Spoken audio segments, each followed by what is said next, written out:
Good afternoon, everyone. Good evening, everyone. I'm so used to saying afternoon, and it is Wrong. Right out the gate. 8:35, right out the gate, folks. Thank you for joining us on election night. I'm Jamie French. And I'm Robinson Miles. Of course, this isn't the normal time in which we usually join with No. you guys on the streaming shows. We're still getting used to it out here. But of course, we did want to give you an update on the way things are starting to shape up right now. A lot of these races that we've been kind of keeping our eye on have really started to give us an idea of where they're going to go. Yeah. Several of them have been decided. So we thought we'd just give you a sense of where things are at right now. So as we mentioned, we have results for several big races on the state level in Indiana.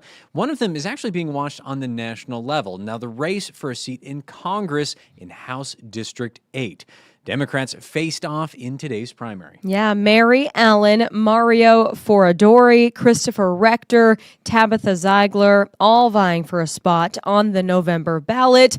Mary Allen taking the top spot tonight. She will face incumbent and Republican Mark Messmer in the general election. So, of course, that is sort of the highest, I guess, contested race there that's on the congressional level. So just got that result in. Wanted to make sure we bring that to you guys as soon as we could. Next one up is State House District 63. Now, this is for the open seat there for the Indiana House of Representatives. Now, this represents a small portion of DuBois County near the Jasper area. 3 candidates were on the Democratic ballot: Tiffany Arthur, Anthony Bolin, and Adam Mann.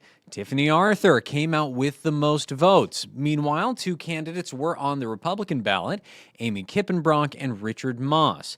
Amy Kippenbrock, who's the current DuBois County clerk, won the GOP race. So we're getting a real sense of how that one's going to look here in just a few months. Absolutely, yeah. And of course, another state race that we were keeping our eye on is in the Indiana Senate. This was for District 49. That seat was up for grabs. Now, this represents a very large portion of Posey County and really most of Vanderburgh County. So this is sort of right here in the city of Evansville for the most part. So let's bring up those results for you.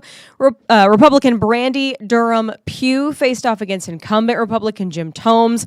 Tomes won that race tonight with over 80% of the vote. Now, he is a familiar name, familiar face. He has served in the Indiana Senate for over 16 years now. Now, some of the races that we know a lot of people are maybe a little bit more conscious of, a lot of counties, of course, choosing candidates for a new sheriff. We know people in DuBois County were voting on a Republican candidate for the November ballot. Republicans Tim Lampert, Jesus Menares, and Brian LaRocque faced off in this primary. Lampert will be the Republican candidate for sheriff in that general election. Another county we've been keeping our eye on, 2 Republicans were on the ballot for Pike County Sheriff. Buck Seeger took over 73% of the vote against Dallas Killian. Current Sheriff Jason McKinney chose not to run for re-election. Right now, there's no Democratic candidate set to run against Seeger in the general election. Yeah, we are still waiting on several of those sheriff results. We know Warwick County Sheriff, that is hopefully coming in soon. And then we have been keeping in touch with officials in Gibson County as well for the results on the Gibson County Sheriff race. Of course, a lot is still to come in. Now, we want to point you to our website, 14news.com, because we do have this full tab of election results that is available to you at any time. You can see where those races stand if they're not already announced, and then you can see where they're highlighted in that yellow-orangish color. Those are the ones that have already been called. So you can see those results coming in at real time. And as Rob's scrolling through, we've got a lot in so far, but just a few that we are still keeping our thumb on, like you see there, Warwick County Sheriff, Warwick County Auditor. Actually, a lot of the Warwick County races there, we're still waiting to get those results, but you can always check those on 14news.com. It's right there on the top of the homepage. You can also go to the elections tab and see all of that. Of course, we'll have a lot of this information in more detail when we jump forward to 14 News at 10 just ahead. Of course, we do still have a reporter and a photographer here tonight. They're keeping an eye on these things as well. They're kind of out and about, keeping an eye on some of the watch parties that some are hoping will turn into celebrations. Celebrations, yeah. So we'll get a sense of what those are like for some of the candidates who are running tonight against Gabe Pontonis, who's here this evening, so he'll be giving us a closer look there.